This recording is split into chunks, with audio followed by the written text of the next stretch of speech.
ملک بھر میں ایک ساتھ انتخابات پر مذاکرہ کی فائنل راؤنڈ سے قبل الفاظ کی جنگ تیز ہو چکی ہے۔ تحریک انصاف نے کل اسلام آباد، لاہور اور پشاور میں ریلیاں نکالنے کا اعلان کر دیا۔ وزیر دفاع خواجہ آصف نے رد عمل میں کہا ہے کہ ریلیاں نکالنے سے مذاکرات سے جان چھوٹ جائے گی۔ حکومت بھی تمام حجت کے لیے بات چیت کر رہی ہے۔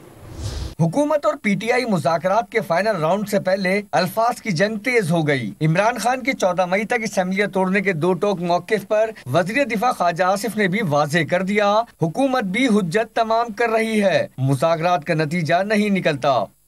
دیکھیں یہ وہ بھی جس طرح میرے بھائی نے بتایا کہ انہوں نے بیان دیا ہے کہ جی ہم 3 شہروں میں شروع کرنے ہیں، بالکل شروع کریں تاکہ مذاکرات مگروں لتھن جڑی پریا بٹھا دیتی ہے، جائز طریقے نہ بٹھائی گئی ہے، ناجائز طریقے نہ بٹھائی گئی ہے، یہ تو ہم اتمام حجت کر رہے ہیں۔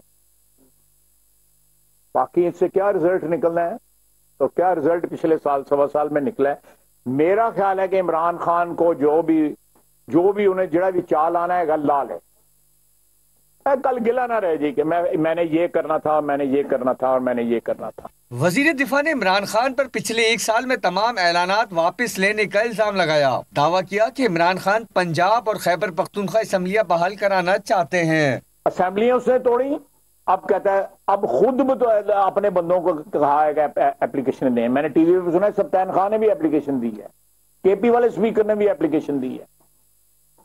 وہ پہلے کچھ سوچ سمجھ لے، کوئی پہلے ہی اپنا میٹر سیٹ کر لے۔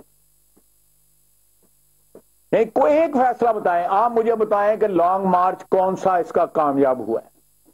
ایک وزیر آباد آگے ٹھا ہو گیا، دوسرا 20-25 ہزار بندہ جڑا ہے تھا وہ پنڈی جڑا صدر دے وچ جڑا ہے وہ کیا۔